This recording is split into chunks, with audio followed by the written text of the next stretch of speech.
Welcome to be seated. The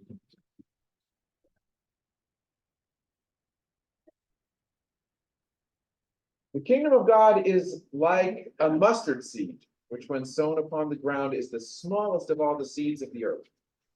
Yet, when it grows up, it becomes the greatest of all shrubs. A friend of mine, hearing this, thought about the pride parades in Boston, how they started very small.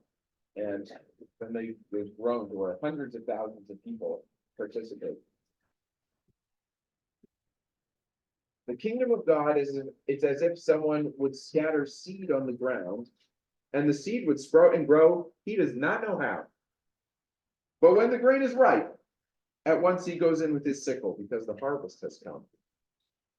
I heard recently a brief story on the radio.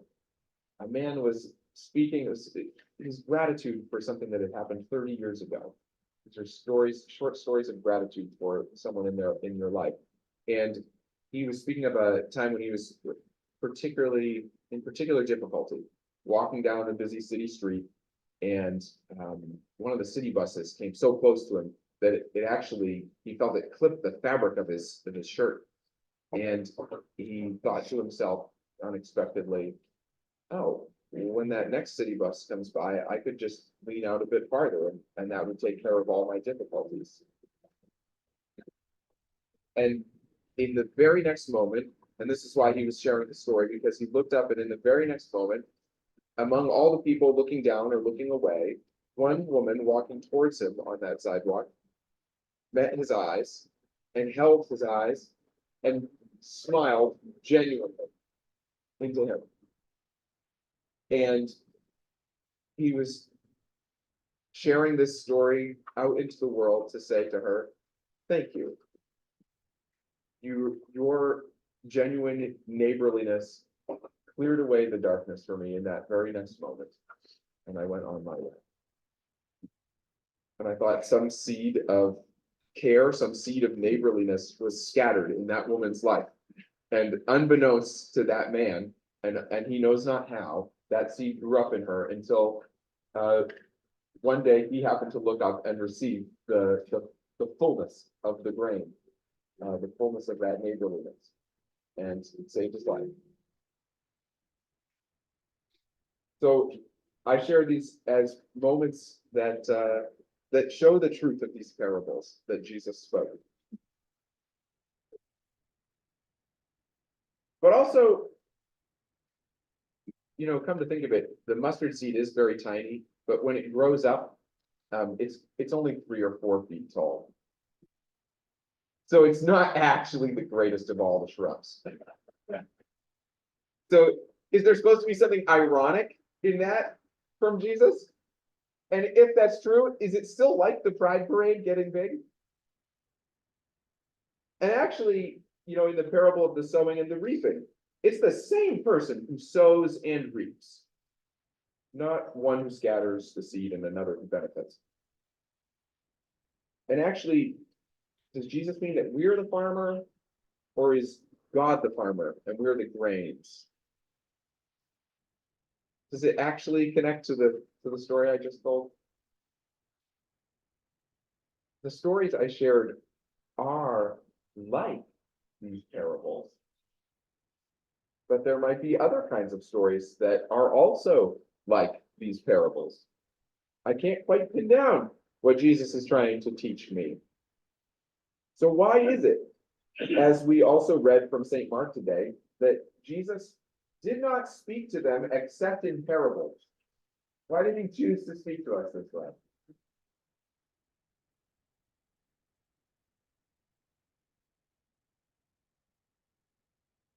Y'all, I'm speaking to a group of people who know the answer to this question, but today's scriptures remind me of the preciousness of this. Someone named Charles Harold Dodd, folks call him C.H. Dodd. He was a theologian in Wales, died when some of you were children.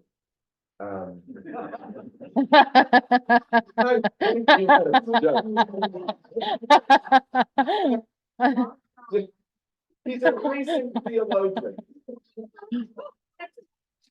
C.H. Dodd. Well, that didn't go over so well. Well, C.H. Dodd, whenever he lived, he gave this pretty famous definition of a parable. It's a metaphor or simile drawn from nature or from common life, arresting the hearer by its vividness or strangeness, and leaving the mind in sufficient doubt about its precise application to tease it into active thought. It's a common scene, it's arresting in its vividness, with sufficient doubt, actually, about its application to bring us into active thought. Now, one vivid and arresting and curious story is an oddity. But when you tell over 30 vivid, arresting, curious stories, like we have still from Jesus, then that starts to seem rather purposeful. As though he truly wanted even regular life to arrest us, which is that means to make us pause and look even at daily life. And he wanted us to puzzle over what God is doing with us. As though we're supposed to be, you might say, people of parables. As people of parables, we stay curious. At least on the surface, our culture, it gives a lot of rewards to people who are well informed, who are correct, who are certain. And we might be well informed about a few facts. The blue whale is the largest animal that has ever lived. The highest marginal tax rate in 2024 is 37%. The USDA has just revised their plant hardiness zones northward. And over the last decade, Hopkinton has gone up 3 degrees Fahrenheit. Those are facts. But parables keep us curious about what use any of these facts is to the kingdom of God. Does any of this lead to the kingdom? How? How might I be a part of God's kingdom? Am I the sower today? Am I the harvester?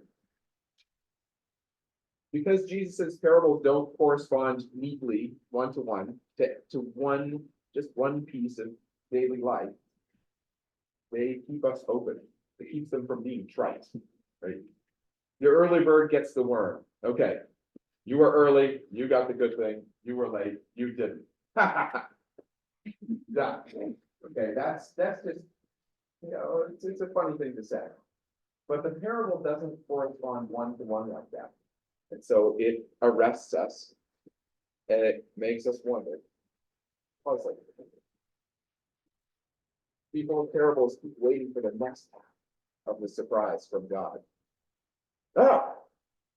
Oh, the shade of the mustard plant might be like that.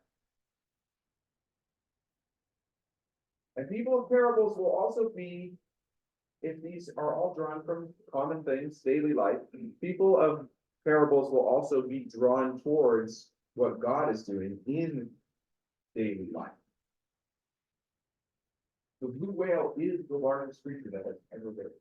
And I have seen a pod of them above a cliff.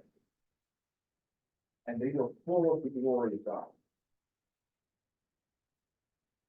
But in my backyard, there are no blue whales. There is an apple tree, though.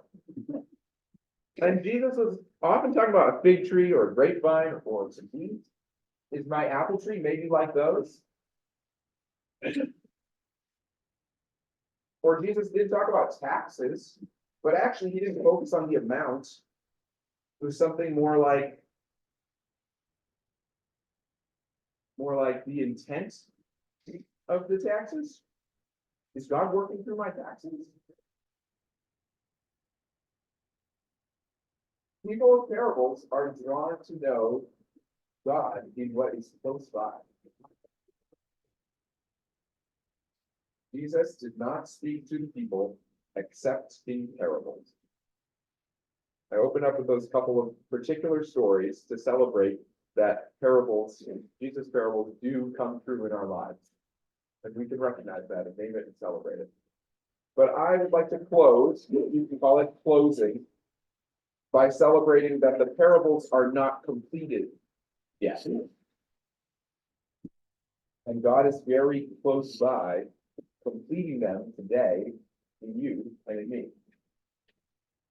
This is part of the summer change of the readings, to using that piece from Revelation. Hear what the Spirit is saying to God's people. Maybe it's just the same thing we've been saying by saying the word of the Lord, but by changing the language, maybe we're awoken to it again. The Spirit is doing something close by. The Spirit is still completing the work of this path in you and that. I believe that Jesus did want us to learn a number of concrete lessons, but he clearly also, by speaking to us only in parable, he wanted to transform the way we move through life, vividly arrested by daily life, curious and alive to God.